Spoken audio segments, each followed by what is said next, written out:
Pensamos que la necesidad de sacar al Partido Popular del Gobierno es una demanda social amplia y creciente y además es una obligación cívica y ética para nosotros. Por eso les anuncio que iniciamos encuentros y trabajos para presentar una moción de censura al Partido Popular. Buenas noches. Podemos, inasequible al ridículo, vuelve a montar un circo en el Parlamento presentando una moción de censura que ha sorprendido a propios y extraños, pues ni siquiera han consultado previamente a las fuerzas políticas de oposición para valorar las posibilidades de triunfo. Lo vemos ya en las 5 W. Tras la pataleta de Irene Montero por presentarse sin ser invitada ante la cadena SER y ser amablemente requerida que abandonase las dependencias de la emisora, Podemos vuelve, como pinito del oro en el trapecio, a escenificar el más difícil todavía, porque verdaderamente era muy difícil superar el nivel de ridículo de la pataleta de la novia de Pablo Iglesias, pero hoy lo han conseguido, vulnerando los más elementales protocolos parlamentarios y matemáticos que exige una moción de censura.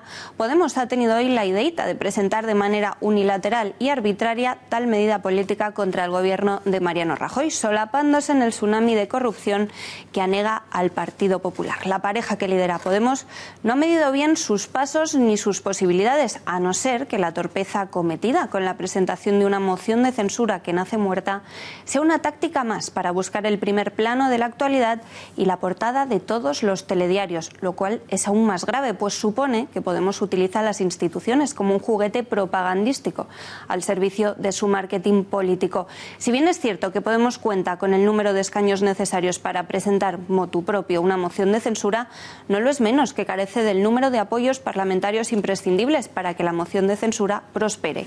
Y así se lo ha hecho ver hoy la pasmada oposición, que no daba crédito a la iniciativa unilateral de Podemos sin haber antes consultado con ellos y que les ha avisado 10 minutos antes por SMS.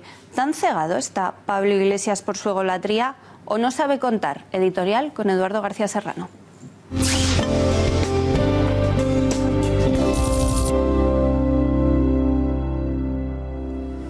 Buenas noches, María. No es solo su egolatría la que convierte a Pablo Iglesias en el paradigma del animal que tropieza infinitas veces en la misma piedra. Su cultura no es extensa ni es profunda.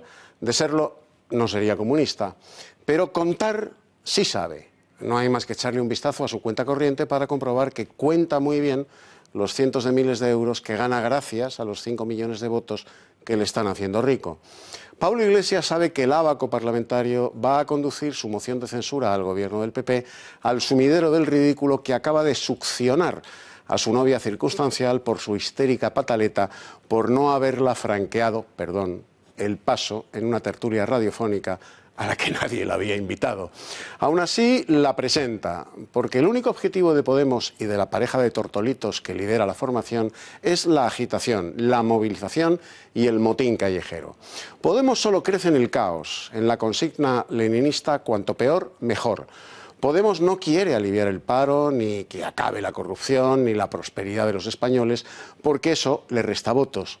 Podemos celebra la pobreza y la desesperación porque solo eso le llena las urnas de votos. Y para mantener esa pulsión, Pablo Iglesias necesita estar siempre en portada, aunque haga el ridículo, que es lo único que hace rematadamente bien.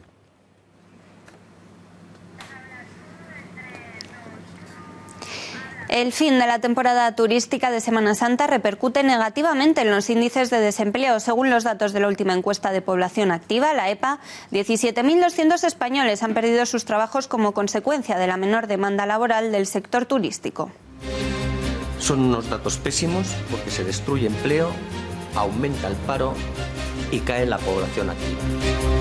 El primogénito del clan de los Pujol pasa su primera noche en la cárcel tras el registro efectuado ayer por la policía en las posesiones inmobiliarias de la familia en Barcelona y Gerona. El patriarca del clan, Jordi Pujol, se ha negado hoy a responder a las preguntas de la prensa. Nuevo intento de atentado en Londres. Un musulmán armado con varios cuchillos ha sido detenido por la policía en las inmediaciones del Parlamento británico, donde hace solo unas semanas fue asesinado un agente de Scotland Yard por un yihadista que perpetró una carnicería en uno de los puentes del Támesis. Y en nuestra sección Cita con la Historia hablaremos hoy con Fernando Paz, profesor, historiador y escritor, del sangriento enfrentamiento que mantuvieron en la Segunda República y durante la Guerra Civil el POUM y la CNT. Le preguntaremos a Fernando Paz por el asesinato en una checa de Alcalá de Henares de Andreu Nin, líder del POUM y uno de los comunistas españoles que participó activamente en la Revolución Bolchevique de 1917.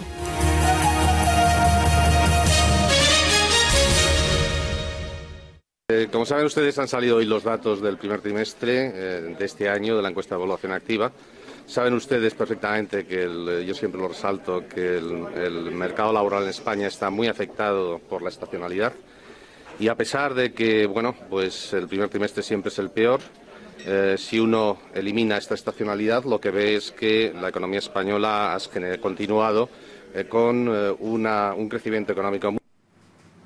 El ministro de Economía, Luis de Guindos, ha vaticinado que la economía española mantendrá su ritmo de crecimiento durante el primer trimestre de 2017 o que incluso podría acelerarse ligeramente. Pero los datos conocidos este jueves, al hacerse pública la encuesta de población activa, no han sido demasiado positivos. El número de ocupados ha caído a 18.438.300 trabajadores. El primer trimestre del año se cerró con 17.200 parados más en España, llegando a los 4.255.000 desempleados y una tasa del 18,75% de paro, 12 centésimas más que los del dato previo. Los datos publicados reflejan también una destrucción de empleo, con la pérdida de 69.800 puestos de trabajo.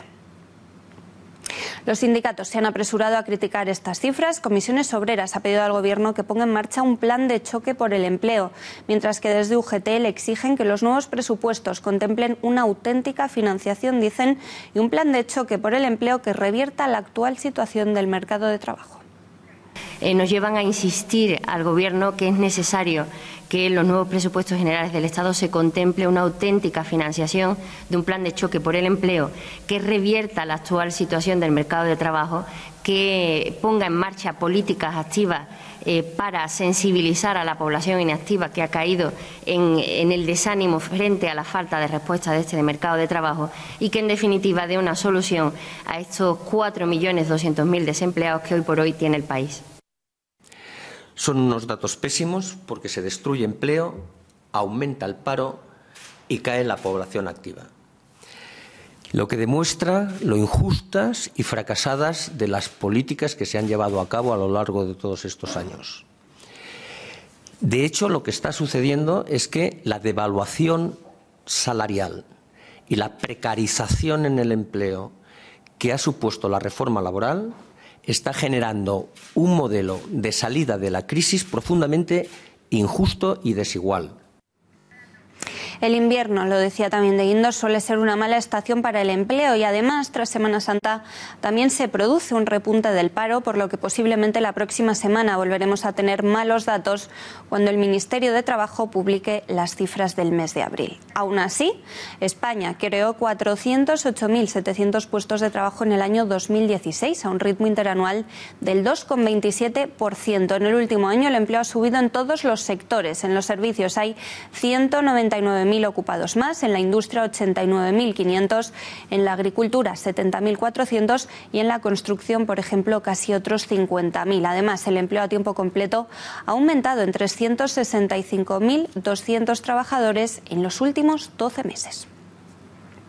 Y en cuanto al IPC, el índice de precios al consumo, que también se ha publicado desde el Instituto Nacional de Estadística este jueves, se ha situado en el mes de abril en el 2,6% debido a la subida de los precios turísticos como consecuencia también de la Semana Santa. Este indicador proporciona un avance del IPC que, en caso de confirmarse el próximo 12 de mayo, implicaría un nuevo repunte de la inflación interanual al subir 3 décimas respecto a la registrada en marzo.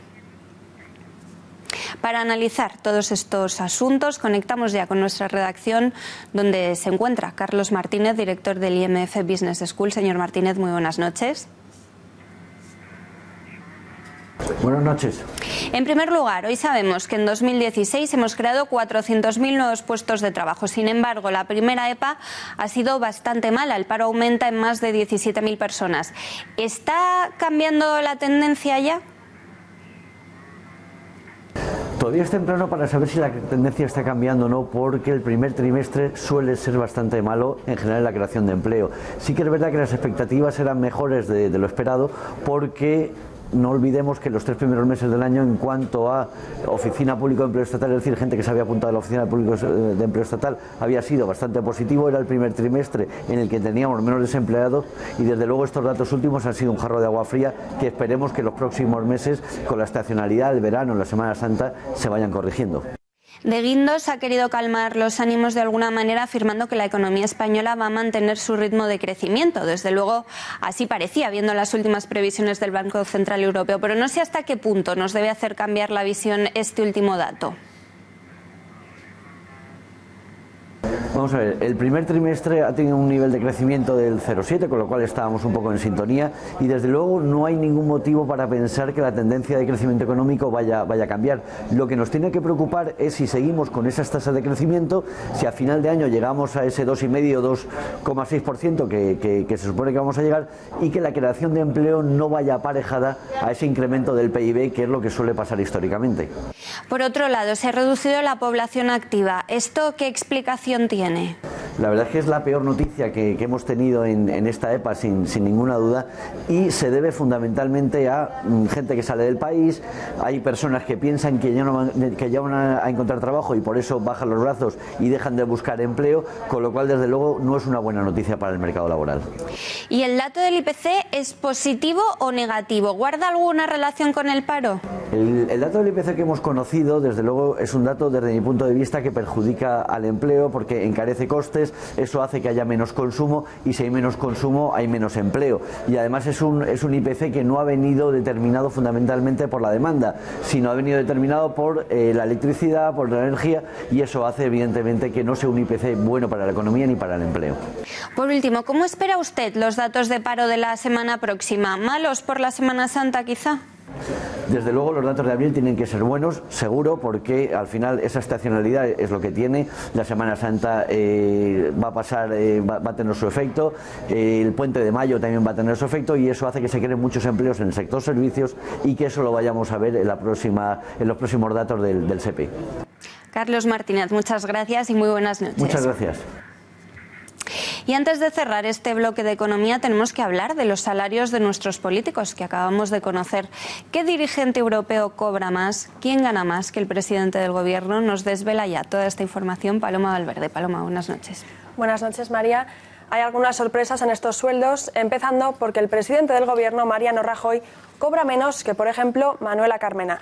Rajoy cobra 6.580 euros al mes, es decir, casi 79.000 euros al año, pero existen 17 presidentes y alcaldes que reciben salarios superiores al de Rajoy. El primero de la lista, el presidente de Cataluña, Carles Puigdemont, que cobra, atención, 145.471 euros, más o menos 66.000 euros más al año que el presidente. La siguiente de la lista sería Cristina Cifuentes, quien recibe al año 103.090 euros. En el tercer escalón del podio se encuentra la alcaldesa de Madrid, Manuela Carmena, cuya retribución es de 101.000 euros brutos, y seguida muy de cerca por Ada Colau con 1.000 euros, con 100.000 euros. Por su parte, el resto de líderes del partido, es decir, Pablo Iglesias, Albert Rivera o Pedro Sánchez, cobran cerca de los 85.000 euros. Por lo tanto, también por encima del presidente. Pasamos ya al panorama europeo. Angela Merkel, la canciller alemana, cuenta con un sueldo de 225.000 euros, cifra que casi triplica al sueldo del presidente español. El siguiente en la lista, después de la alemana, es el presidente de Francia, François Hollande. Este se redujo el sueldo un 30% cuando entró en el cargo en 2012, quedándose así con 185.000 euros. 173.000 euros es la cifra de la primera ministra británica, Theresa May, sueldo que duplica al de Mariano Rajoy. Y continuamos con Grecia. Dato sorprendente, el populista Alexis Tsipras cobra 7.000 euros más que el presidente Rajoy, 85.000 euros. Todo esto a pesar de que el país griego ha sido rescatado 3 veces. Muchas gracias.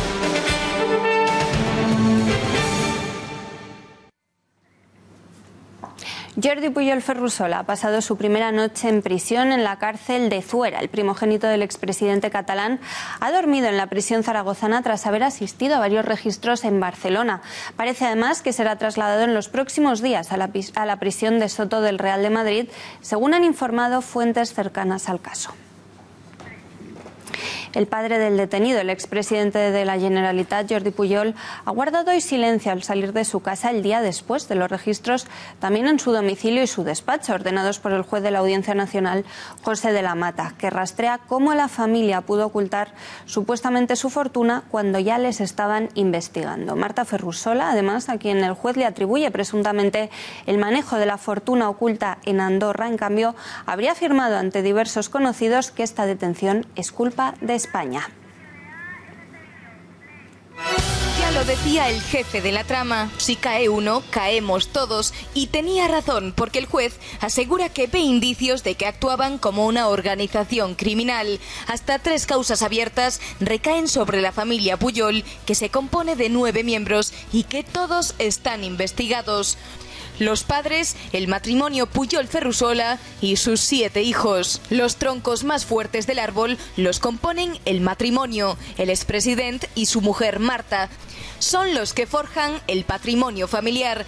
Ellos aseguran que les viene del abuelo Florenzi, el padre de Jordi, pero la justicia no lo cree así, porque 140 millones de pesetas que se multiplicaron por la habilidad gestora hasta llegar a más de 3.000 millones de euros es sospechoso. Además, Jordi Pujol reconoció que tuvo todo ese dinero sin regularizar durante 23 años en Andorra, lugar donde su esposa tenía 3 cuentas bancarias abiertas. Pero ¿quiénes conforman el resto del clan? Todos sus hijos. El primogénito Jordi Pujol Jr., aficionado a los coches de lujo y supuesto distribuidor de la fortuna familiar, es el primero a entrar en prisión por haber ocultado 30 millones de euros desde que empezó a ser investigado. Josep vive en Miami y también está relacionado con las actividades del hermano mayor, es decir, con el fraude fiscal. Marta es arquitecto y trabaja en el Ayuntamiento de Barcelona, también investigada por fraude fiscal.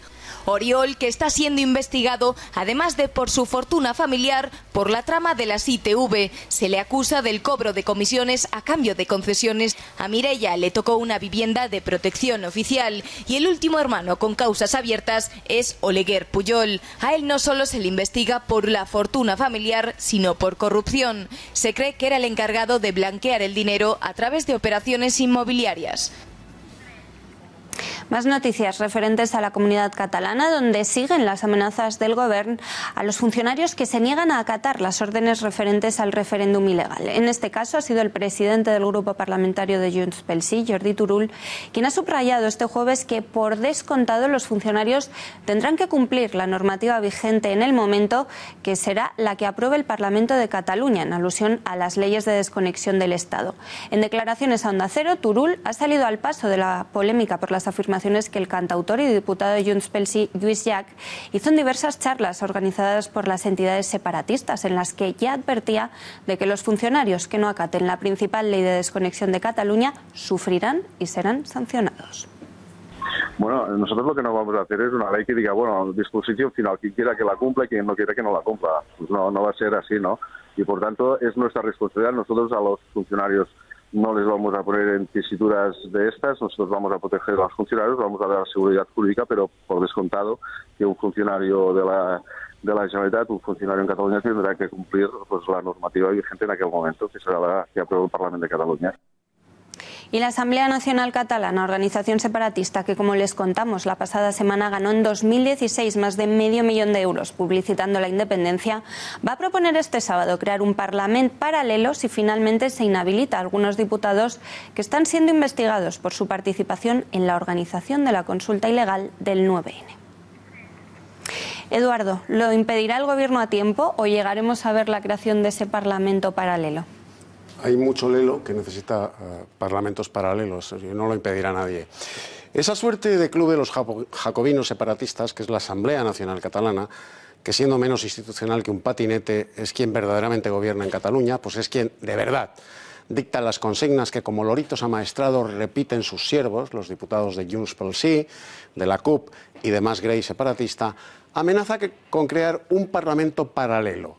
No les basta con 2, necesitan 3 para tanto lelo lobotomizado por el separatismo que ha convertido la milenaria barretina en una fundamental que ahoga las ideas y la señera en una bayeta para fregar los últimos vestigios de España en Cataluña.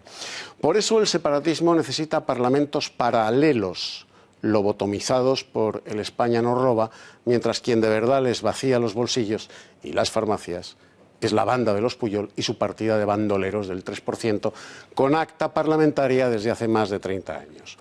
Cuanto más alelados por el separatismo, más parlamentos paralelos necesitan. En uno no caben todos. Se les ha quedado tan pequeño como el camarote de los hermanos Marx, porque como decía don Miguel de Unamuno, en España no cabe un tonto más, y en los parlamentos paralelos hay overbooking.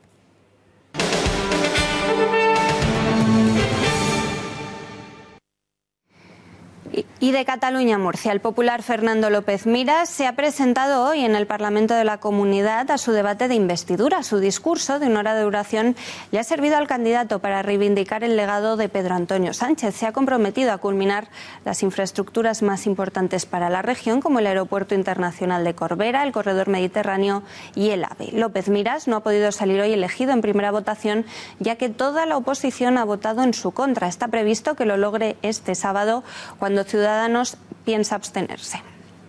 Precipitada e injustamente, la oposición exigió el cese del presidente de la región de Murcia, de Pedro Antonio Sánchez, violando así el principio de presunción de inocencia, un principio fundamental de todos los seres humanos. Por una política obstruccionista aquí en la Asamblea Regional, por ese boicot continuo, tanto de PSOE como de Podemos, eso tiene que quedar ya en el olvido. Y tiene que quedar en el olvido, porque lo que tenemos que anteponer desde ya son los intereses generales de todos los murcianos. Pues le ha dedicado casi un tercio, cerca de 20 minutos, pues a defender la figura de su predecesor. No lo vemos procedente. O sea, realmente este señor pues se presenta a presidir la comunidad autónoma de la región de Murcia y tiene que poner encima de la mesa cuál es su programa de gobierno, cuáles son sus propuestas. Pues tiempo ya para hablar de la operación Lezo. El presidente del Gobierno, Mariano Rajoy, ha pedido en las últimas horas dejar trabajar con tranquilidad a la justicia ante los casos de corrupción que están siendo investigados y ha garantizado que su partido hará todo lo posible para facilitar su labor. Además, tras verse salpicado Rafael Catalá, el ministro de Justicia, por los supuestos mensajes escritos y telefónicos intercambiados con Ignacio González, Rajoy ya le habría llamado para tranquilizarle. Así lo contaba el propio Catalá esta mañana en un foro periodístico. Forta y Consuela es el apoyo de los amigos, de las personas que me conocen hace mucho tiempo y por supuesto también de mi presidente, que desde el primer momento me llamó para darme ánimos y para decirme que estas cosas pasan, que lo que hay que hacer es seguir trabajando, que es lo que estamos haciendo, seguir trabajando por el interés general de todos los españoles y haciendo las cosas que creo que estamos llevando adelante. En ese mismo acto, Catalá ha rechazado las tesis conspirativas surgidas contra el fiscal jefe anticorrupción, Manuel Moix, en relación a una supuesta obstaculización de la investigación del caso Lezo, algo que ha tachado de falso a la vez que ha defendido su actuación. Declarar expresa y con la voz muy alta la confianza y el reconocimiento a la labor de la Fiscalía, de la institución y de las 2.500 personas que prestan su servicio cotidianamente en la Fiscalía General del Estado. Frente a algunos que creen que pueden hacer daño a las instituciones porque de ahí hacen daño al Gobierno. Por su parte, el vicesecretario de Comunicación del PP, Pablo Casado, ha pedido hoy no intentar confundir a quien está siendo investigado dentro de la operación Lezo con las personas a las que han puesto en riesgo por ponerse en contacto con ellas, en clara alusión a los ministros Rafael Catalá y Juan Ignacio Zoido. Bueno, insisto, lo que estamos diciendo es lo primero. Creo que es importante enfocar toda la atención a si alguna persona ha hecho algo mal, en este caso a aquellos que están siendo investigados, y no intentar confundir a las personas a los que esos investigados han puesto en riesgo. Si alguien que todavía no estaba en curso en ninguna investigación se ha puesto en contacto con otra persona, sea un cargo del gobierno o sea la responsabilidad que ostente, la culpa es del investigado, que está poniendo en riesgo a una persona que desconoce absolutamente lo que parece que ellos sí conocían, que es que ya estaban escuchados o ya estaban siendo investigados. Desde que salieron a la luz las primeras actuaciones del juez Eloy Velasco que afectan a dirigentes populares, el presidente del Gobierno, Mariano Rajoy, ha dejado en manos de 3 personas todas las declaraciones. Los 3 mosqueteros de Mariano Rajoy que han salido estos días en defensa de su formación son Pablo Casado, Fernández Martínez Maillo y Javier Maroto. Y yo creo que el Partido Popular no se oculta, da la cara, estas siglas merecen la pena y un caso aislado o unos casos aislados no pueden, digamos, emborronar una trayectoria al servicio español.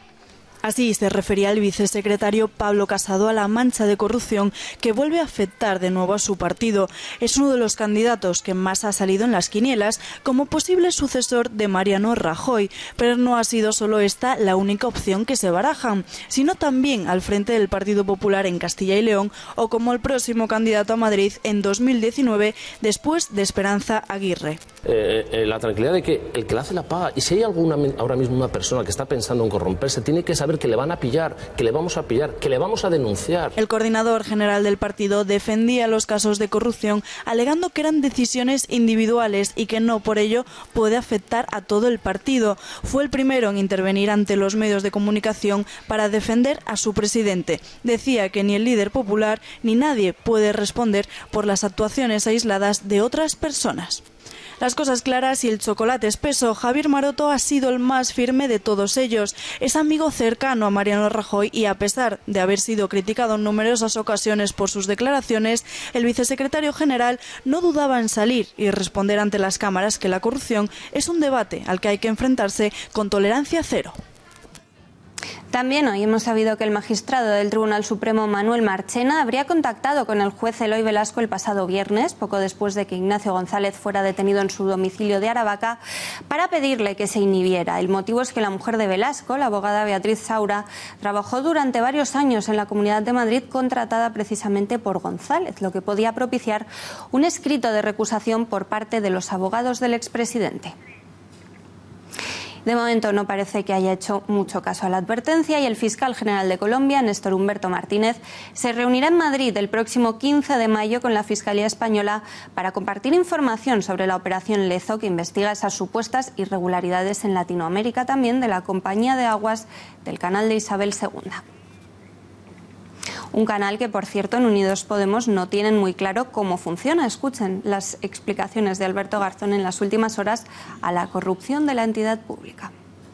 Que es uno más entre muchos otros en una red de corrupción brutal que está afectando a los servicios públicos y que de hecho tiene aquí, por eso estamos hoy aquí presentes, como origen, en este caso concreto, la posible privatización y la privatización parcial de un servicio público.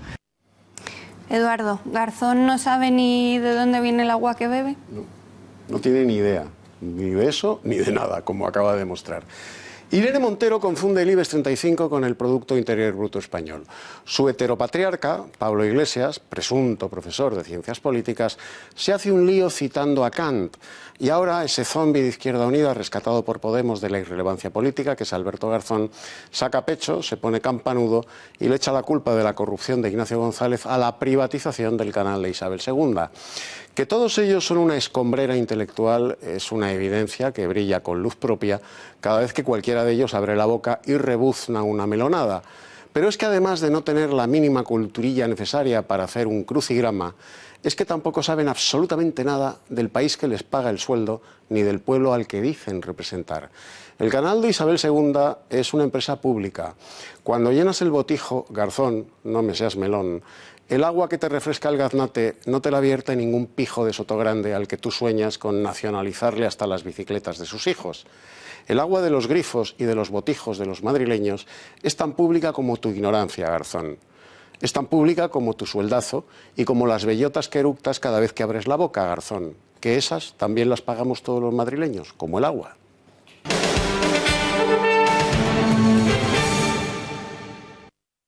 Pensamos que la necesidad de sacar al Partido Popular del Gobierno es una demanda social amplia y creciente y además es una obligación cívica y ética para nosotros. Por eso les anuncio que iniciamos encuentros y trabajos para presentar una moción de censura al Partido Popular. Insistirles también en que para nosotros es una obligación ética, una obligación moral que está demandando de forma creciente la ciudadanía, las organizaciones de la sociedad civil, frente a lo que entendemos es una actitud parasitaria del Partido Popular al respecto de las instituciones, que se expresa, lo decía Pablo, tanto en el saqueo permanente de lo público como en esa actitud patrimonialista que secuestra las instituciones democráticas y que hace que el Partido Popular esté gobernando para el Partido Popular y no para España. Estamos viendo en realidad un proceso de gangrena democrática, un proceso por el cual sabemos que un presidente de gobierno tiene que testificar en un juicio por corrupción, un proceso por el cual hemos sabido y sabemos que hay sombras de duda más que razonables sobre la actuación de la Fiscalía General del Estado y de la Fiscalía Anticorrupción, un proceso por el cual sabemos además que hay ministros que intercambian mensajes con personas inculpadas, un proceso que es absolutamente inaguantable e inaceptable y que tiene el peligro de acabar con todos los principios democráticos y éticos de nuestra sociedad. Por lo tanto, desde Izquierda Unida compartimos el diagnóstico que se está presentando aquí. Es una situación excepcional, es una situación de excepción de Estado y, por lo tanto, estamos ante la obligación ética de sacar al Gobierno, al Partido Popular del Gobierno, una obligación ética y política para defender la democracia y para defender los servicios públicos. Es nuestra noticia de apertura. El Grupo Parlamentario de Unidos Podemos ha propuesto este jueves la presentación de una moción de censura contra el gobierno de Rajoy, después de anunciarlo ayer. El plan de los morados es abrir una ronda de encuentros con el resto de partidos para presentar en los próximos días una moción de censura contra el presidente del Ejecutivo, ante lo que describen como una grave situación institucional. Pablo Iglesias ha comparecido, como veíamos en rueda de prensa en el Congreso, junto a todos los portavoces del Grupo de Unidos Podemos, En Comú Podem, en Marea, para explicar esta iniciativa que están dispuestos a llevar, dicen, hasta el final, aunque no encuentren más apoyos. Y es que, según el reglamento del Congreso, la moción de censura para exigir la responsabilidad política del Gobierno debe ser propuesta al menos por la 10ª parte de los diputados, es decir, 35. Unidos Podemos tiene 67. En un escrito en el que debe incluir un candidato a la presidencia del Gobierno que haya aceptado la candidatura. Eso sí, si no convencen a ningún otro grupo, se van a quedar muy lejos de la mayoría absoluta de 176 votos para apartar a Rajoy del Gobierno. Las reacciones no tardaban en producirse. Una airada oposición se negaba a apoyar lo que definen como un nuevo circo de Pablo Iglesias, además de desvelar que Podemos les avisó por SMS y con 10 minutos de antelación. Mientras José Manuel Villegas, portavoz de Ciudadanos, afirma que hacer presidente a Pablo Iglesias no soluciona nada, para el portavoz socialista Antonio Hernando esto se trata de un nuevo intento de engaño a su formación.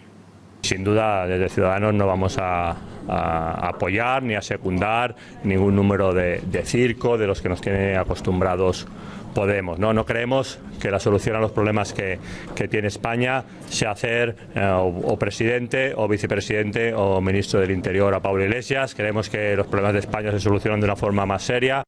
Mala fe por parte del señor Iglesias, falta de rigor por parte del señor Iglesias, la misma mala fe y la misma falta de rigor que hace un año, cuando primero anunció un gobierno de coalición y después terminó votando contra un candidato del Partido Socialista.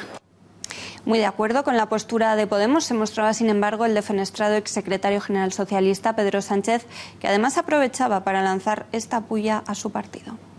Creo que la abstención humildemente nos ha llevado a ser tercera fuerza política en este país. Sostengo que el 1 de octubre, cuando se impuso por las bravas la abstención a Mariano Rajoy, y de espaldas no solamente a los afiliados, sino también al conjunto de electores que nos votaron el pasado 26 de junio, se abrió la vía hacia el sorpaso. Dígame, si es usted secretario general del PSOE, ¿qué haría?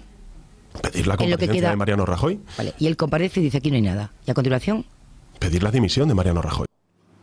Pues aunque parece que esta iniciativa no va a tener ningún éxito, vamos ya a repasar qué es una moción de censura. Este que nos ocupa es uno de los únicos 3 casos de la historia reciente en que tenemos registrada una iniciativa así contra el presidente del Gobierno, concretamente contra Mariano Rajoy.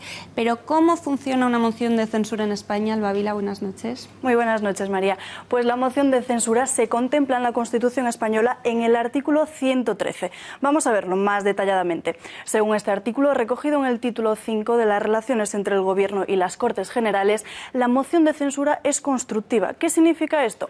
Pues que el Parlamento puede retirar la confianza del presidente en el cargo, en este caso de Mariano Rajoy, solo y únicamente si ha sido elegido por un sucesor por una mayoría de votos. Sin embargo, existe un condicionante obligatorio, la mayoría absoluta. Es decir, no basta con que la mayoría tumbe al Gobierno, se necesita, por tanto, para presentarla, una décima parte de los diputados de la Cámara. En este caso, Podemos sí llega al número necesario para llevar a cabo una moción de censura, pero atención, no para lograrla.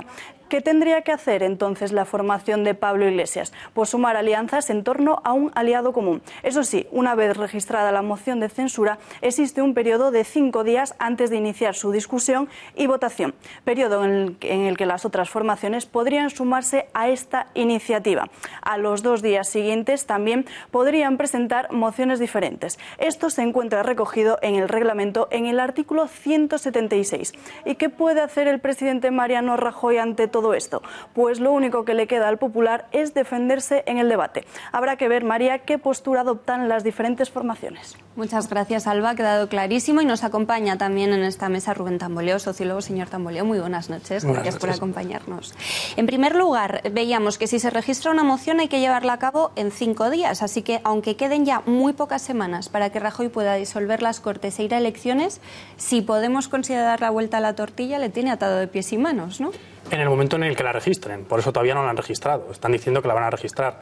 Las cosas se empiezan a contar cuando entran en el registro de la Cámara esa moción firmada por todos los diputados necesarios, que ya se han mencionado. Entonces es cuando empieza a contar el plazo y cuando en ese momento también Mariano Rajoy ni siquiera podría disolver ninguna de las cámaras.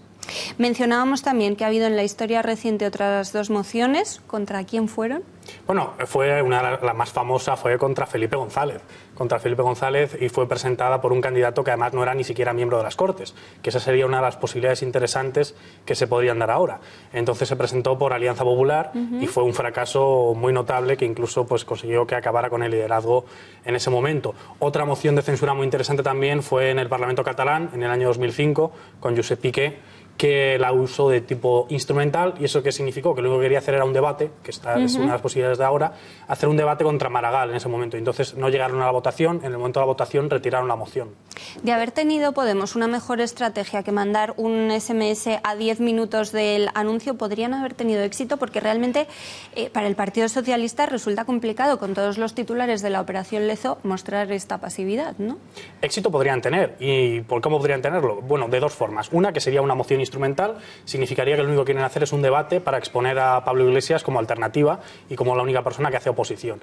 Y una moción de censura con éxitos con un viso de querer lograr un éxito, hasta la votación podría ser así. ¿Y eso cómo podría ser? Pues con un candidato o una candidata que fuera independiente. Si presentaran a una candidata independiente, tipo pues Cristina Garmendia, una exministra independiente, con perfil político, con perfil empresarial, con perfil independiente y con capacidades, pues entonces ya no sería una moción de censura de Podemos, sino que sería una moción de censura para regenerar, y entonces quedaría en este caso evidenciado que tanto Ciudadanos como el Partido Socialista no están por la labor de una verdadera oposición. Entonces, porque Pablo Iglesias no tiene por qué presentarse él como candidato a presidente del Gobierno, aunque su grupo registre la moción.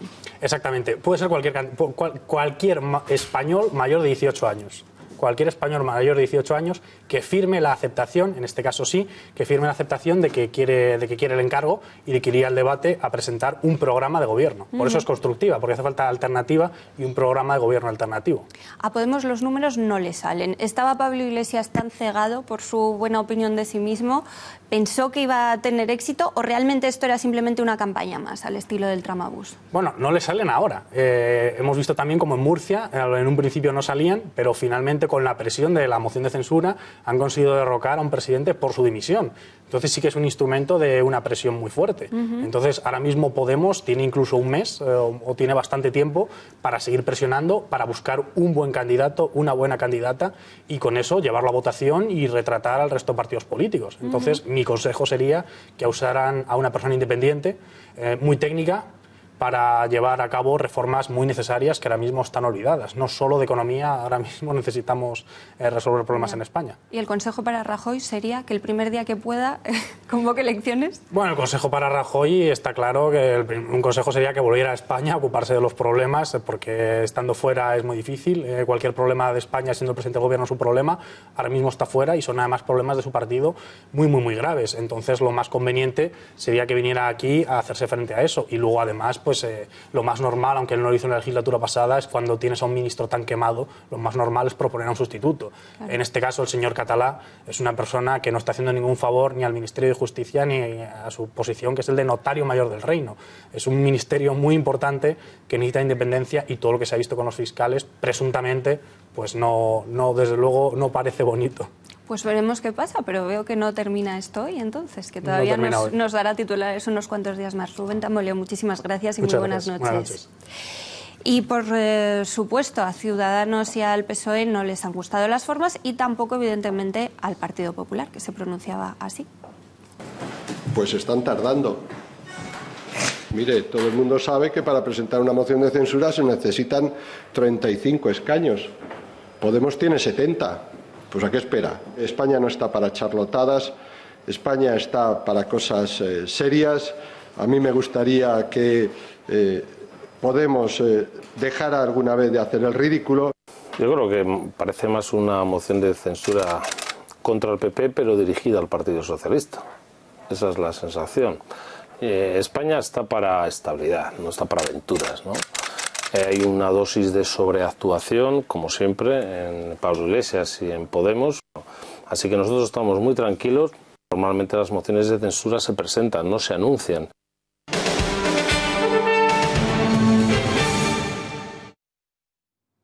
En página internacional, la policía británica ha detenido este jueves a un hombre armado con cuchillos en Westminster. El detenido, que según algunos medios estaba ya fichado por la policía, fue arrestado por posesión de armas y sospechoso de intentar cometer un acto terrorista. Es además en la misma zona en la que el pasado 22 de marzo un islamista acabó con la vida de 5 personas. Además, a primera hora de la tarde, la policía alemana ha acordonado un hospital en Berlín después de que se produjera un tiroteo del que aún no se tiene demasiada información. Pepe García Saavedra, redacción. ¿Qué información de última hora tenemos sobre ambos episodios? Buenas noches. Muy buenas noches, María. Efectivamente, como decías, el detenido estaba siendo investigado por los servicios secretos británicos. En el momento de la detención, el joven de 27 años llevaba una mochila llena de armas blancas. La policía lo abordó y registró al hombre como parte de una operación en curso en la calle Whitehall, muy cercana al Parlamento británico en Westminster. Se le acusa de haber planeado e intentado llevar a cabo un atentado terrorista. En ese momento la primera ministra británica, Theresa May, no se encontraba en la zona, pero sí ha enviado un mensaje a través de la cadena BBC. Ha agradecido a los policías su labor y ha recordado que desde el atentado del pasado 22 de marzo los cuerpos de seguridad han reforzado su presencia en las zonas céntricas. Y nos vamos a Alemania, porque como decías, allí también se ha registrado otro incidente, en este caso en un hospital, donde un hombre ha recibido un disparo en la pierna por parte de la policía. Al parecer, este individuo había amenazado con su pistola a estos agentes. En este caso, las autoridades alemanas están siendo bastante herméticas y sí es verdad que han indicado que se excluye absolutamente la motivación terrorista y que el individuo tiene antecedentes por delitos con armas, pero no han ofrecido mucha más información. Gracias, Pepe. Y antes de dejar Europa, tenemos que mirar también a la campaña francesa, porque parece que Le Pen sube y Macron baja. Rosa Cuervas Mons, buenas noches.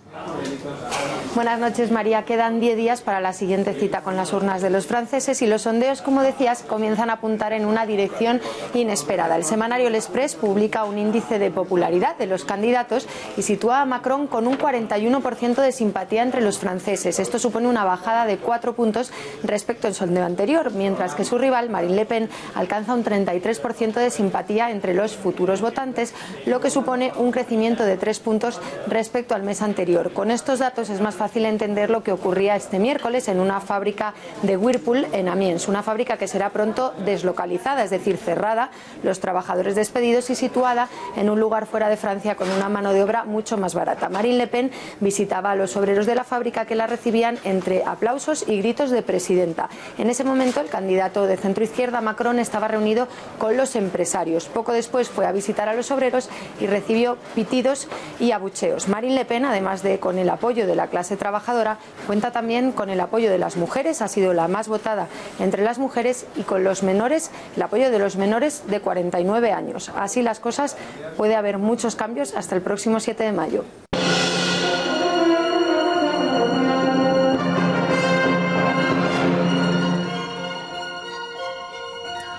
Y en nuestra sección semanal Cita con la Historia saludamos ya a Fernando Paz. Muy buenas noches. Muy buenas Fernando, noches, María. ¿Cómo está? ¿Qué tal? Hablamos hoy de los hechos ocurridos en mayo de 1937 entre los distintos grupos de izquierdas en España. Siempre habla Eduardo García Serrano de esas guerras cainitas, dice el de la izquierda. Usted le da toda la razón, supongo. Sí, porque además de la propia guerra civil en sí y de la sublevación del año 34, durante la guerra civil hay dos enfrentamientos entre ellos muy cruentos y cargados además de significado político muy hondo. ¿Qué pasó en ese segundo año de la guerra civil, en mayo? Pues pasó que había una gran tirantez entre las distintas fuerzas políticas en razón de sus orígenes ideológicos, diferentes lógicamente, y de sus objetivos políticos, y llegó un momento en que la tensión estalló. Y estalló en Barcelona por el control de los medios de comunicación que tenía la CNT en la capital catalana. Estalló porque en Barcelona, como en otros sitios de España, en la zona del Frente Popular, se dio una situación de doble poder. Por un lado, el de las instituciones oficiales republicanas, en el caso de Cataluña la Generalidad y en el caso de Madrid el Gobierno Central, y además de eso se dio ese doble poder dirigido desde las organizaciones revolucionarias. El enfrentamiento estaba servido y en mayo, a comienzos de mayo de 1937, aquello estalló. Estalló en torno a la Telefónica de Barcelona, que estaba controlada por el anarcosindicalismo catalán. Y derivó en un enfrentamiento abierto y brutal entre las distintas facciones del bando Frente Populista. Entonces, en la zona republicana estaban divididos. Claro, la zona republicana no tenía ninguna, digamos, desde el punto de vista ideológico, incluso político, homogeneidad. Había fundamentalmente dos bandos, podemos decir. Por un lado estaban los que anteponían la victoria en la guerra a la realización, digamos, de sus objetivos políticos particulares, de partido o ideológicos. Y por otro lado estaban aquellos que primaban los objetivos revolucionarios, hacer primero la revolución y luego ganar la guerra. O sea que lo primero era hacer la revolución, ¿no? Los primeros entendían que los objetivos de los segundos, ese hacer la revolución, era incompatible con el objetivo de ganar la guerra. Mientras en el bando nacional todos fueron capaces de superar sus diferencias en aras a ese objetivo común, en el bando Frente Populista Republicano sucedió todo lo contrario. Entonces estallaron esas tensiones, como digo, entre los partidarios de hacer la revolución, que fundamentalmente eran la CNT y el POUM, por un lado, y el resto de fuerzas políticas, que en el caso de Cataluña pues era la Generalidad, el Partido Comunista, el PSUV, que era allí, y Esquerra Republicana, ¿no? Y al final pues estalló, como digo, a comienzos de mayo. Y las consecuencias, las implicaciones fueron sangrientas, ¿no? Hombre, además del hecho en sí, del enfrentamiento, que presenta un balance aproximadamente de 218, me parece que son la última estimación más fiable, 218 muertos. Además de eso, las implicaciones políticas fueron muy hondas, porque efectivamente desde el mes de septiembre había un gobierno que se bautizó un tanto optimistamente, ¿no?, como el gobierno de la victoria, dirigido por Largo Caballero, que sumó a todas las fuerzas políticas de la zona Frente Populista. Incluso llegó a conseguir que 4 miembros de la CNT, o sea, anarquistas, anarcosindicalistas, fueran ministros, lo cual es verdaderamente notable, ¿no?, que un anarquista sea ministro, que 4 anarquistas sean ministros, no se ha producido, que yo sepa por lo menos, nunca en ningún lugar del mundo, ¿no?, por propia definición. Bueno, pues ese gobierno, digamos, de anchísima base, que pretendía ocupar a todas las fuerzas autodenominadas antifascistas, era un gobierno cuya razón de ser precisamente era esa unión. Los sucesos de Barcelona lo que hicieron fue que esa unión, que no era tal, por supuesto, saltara por los aires, y que entonces el gobierno de Largo Caballero ya no tuviera mucho sentido, con lo cual fue sustituido por el gobierno de Negrín, fuertemente apoyado por el Partido Comunista, ¿no? Con lo cual las consecuencias políticas, desde luego, fueron de primer orden, fueron tremendas. Fernando, nos queda un minuto, así que tenemos que ser breves. El POUM y la CNT son el enfrentamiento más conocido en el bando republicano, pero ni mucho menos el único. No se llevaban bien del todo. No, bueno, el POUM era una organización de extrema izquierda comunista, pero que no seguía los dictados de Moscú, por eso para Moscú eran los grandes herejes, y la CNT era anarcosindicalismo. El POUM fue liquidado radicalmente hasta la raíz por el Partido Comunista y por el gobierno Negrini. De hecho, su dirigente principal, Andreu Nin, fue asesinado después de haber sido torturado y despellejado. Tendremos ocasión de hablar de ese episodio. Me había dicho Eduardo García Serrano que no dejase de preguntar por Nin y Negrín, pero ya aclarado, lo retomamos en otra ocasión. Fernando Paz, muchísimas gracias. Hasta la próxima semana. Nos vamos, les dejamos ya con Tiempos Modernos, con Gracias por Nada y, por supuesto, a las 10 en punto, El Gato al Agua. Muchas gracias, hasta mañana.